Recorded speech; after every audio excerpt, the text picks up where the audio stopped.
What is a human being to do confronted with this problem of suffering, chaos, all that is going on around us? Yes. What is he to do? He approaches it generally with a conclusion. What he should do about it. And this conclusion is interposed between him... The conclusion is the factor of separation. Right. Now, can he observe the fact of this confusion without any conclusions, without any planning, without any predetermined way of getting out of this chaos? Because his determined conclusions, ideas and so on are all derived from the past. And the past is trying to resolve the problem. Yes, yes. And therefore he is translating it and acting according to his previous conclusions, whereas the fact demands that you look at it. The fact demands that you observe it, that you listen to it. The fact itself will have the answer. Not, you don't have to bring the answer to it. I wonder if I'm making myself clear. Yes, I'm listening very, very hard. I really am. I'm afraid if I'm not going beyond where I shouldn't, haven't yet begun, the next question that would naturally arise here,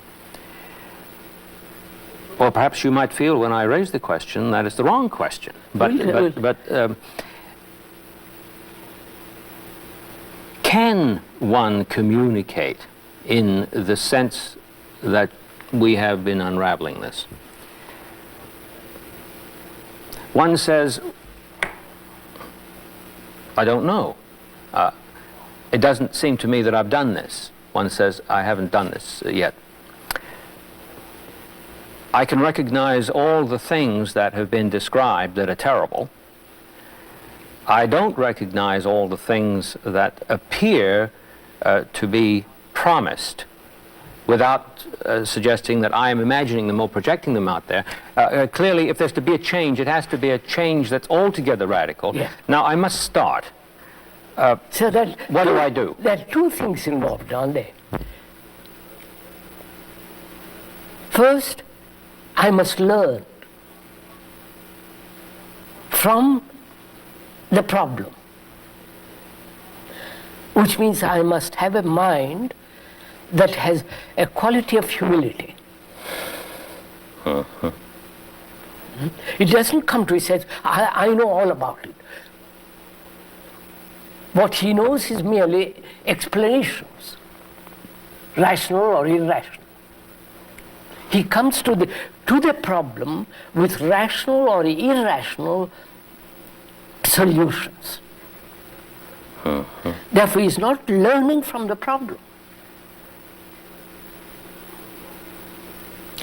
The problem will reveal an infinite lot of things if I'm capable of looking at it and learning about it. And for that I must have a sense of humility. I'm saying, I don't know. This is a tremendous problem. Let me look at it. Let me learn about it. Not I come to it with my conclusions. Therefore, I've stopped learning about the problem. Are you suggesting that this act is a waiting on the problem to reveal itself? That's right. Therefore, I must be capable of looking at it. I cannot look at it if I come to it with ideas, with ideations, with meditations of all very kind and conclusion. I must come to it and say, look, what is it? Not learn, I must learn from it, not learn according to some professor, some psychologist, some philosopher. Mm-hmm.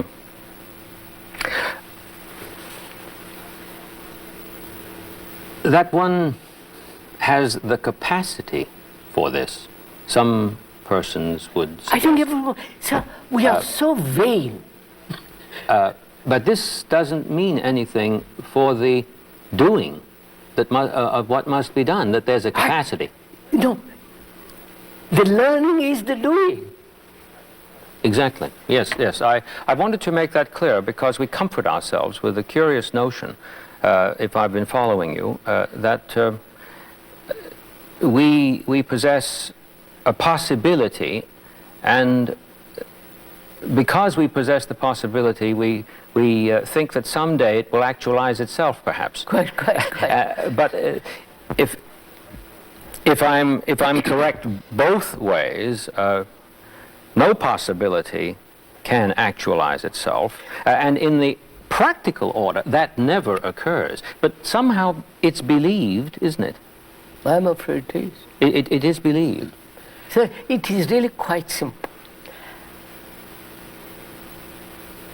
There is this misery, confusion, immense sorrow in the world, violence, all that. Human beings have created it. Human beings have built a structure of society which sustains this chaos. That's a fact. Now, I come to it, a human being comes to it, trying to resolve it according to his plan, according to his prejudices, his idiosyncrasies or knowledge. Why? Which means he has already understood the problem. Whereas the problem is always new. So I must come to it afresh.